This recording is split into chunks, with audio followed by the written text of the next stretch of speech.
Apa kamu bilang? Kamu ngusir kami?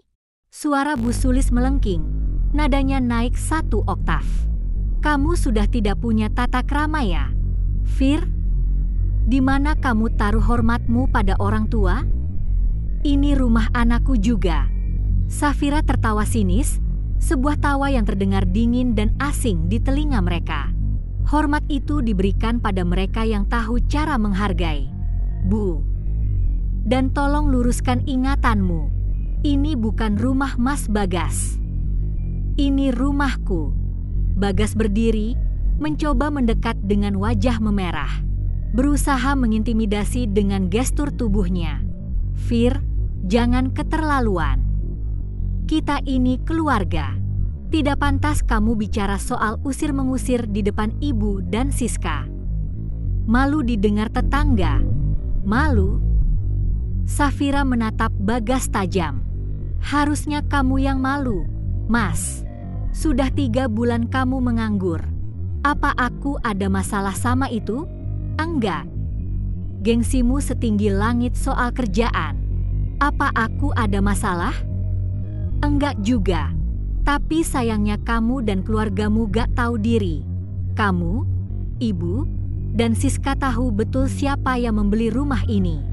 Apa perlu aku ingatkan kembali memori kalian yang mendadak amnesia? Suasana hening sejenak. Bu Sulis membuang muka. Sementara Siska pura-pura sibuk dengan ponsel meski telinganya panas. Rumah ini dibelikan tunai oleh papa dan mamaku sebagai hadiah pernikahan. Tidak ada 1 sen pun uangmu atau uang ibu di dalam bangunan ini. Selama ini aku diam karena aku ingin menjaga harga dirimu sebagai suami.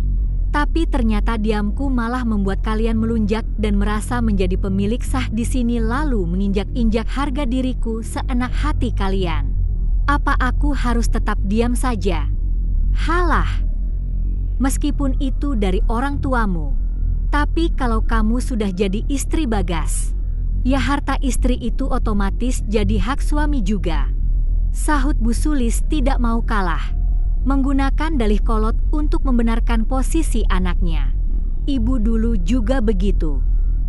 Apapun yang ibu bawa dari rumah orang tua, semuanya juga jadi milik almarhum bapak. Istri itu tidak boleh hitung-hitungan sama suami. Itu kan ibu. Tapi aku bukan ibu. Balas Safira tenang tapi menusuk.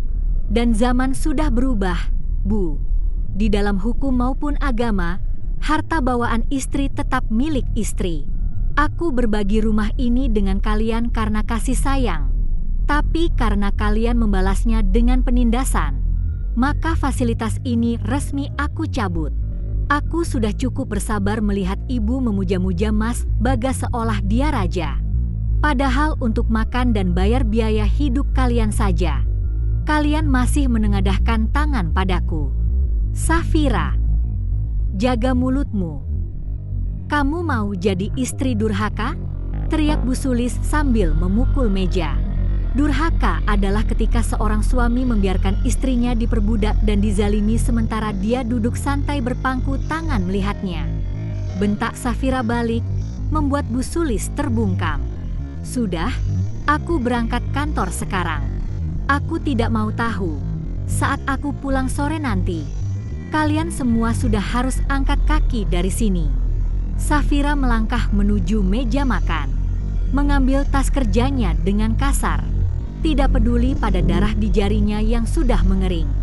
Namun, belum sempat dia beranjak, Bagas memegang tangan Vira. Wanita itu menatap tajam tangan Bagas. Pria itu langsung melepas. Tatapan Safira kali ini membuat nyalinya sedikit menciut. Fir, kamu serius? Kamu mau kita pisah cuma gara-gara masalah piring pecah ini? Tanya Bagas, nadanya mulai melunak. Sebenarnya dia panik membayangkan harus kehilangan tempat tinggal nyaman dan hidup enak tanpa mikir dari mana biayanya. Ini bukan soal piring saja, Mas. Ini soal tumpukan luka yang sudah tidak bisa aku bendung lagi. Safira membuka pintu depan lebar-lebar.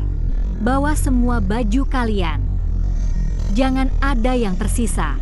Kalau sampai jam 5 sore kalian masih di sini, aku akan panggil satpam komplek untuk mengeluarkan kalian secara paksa. Ingat, aku tidak main-main.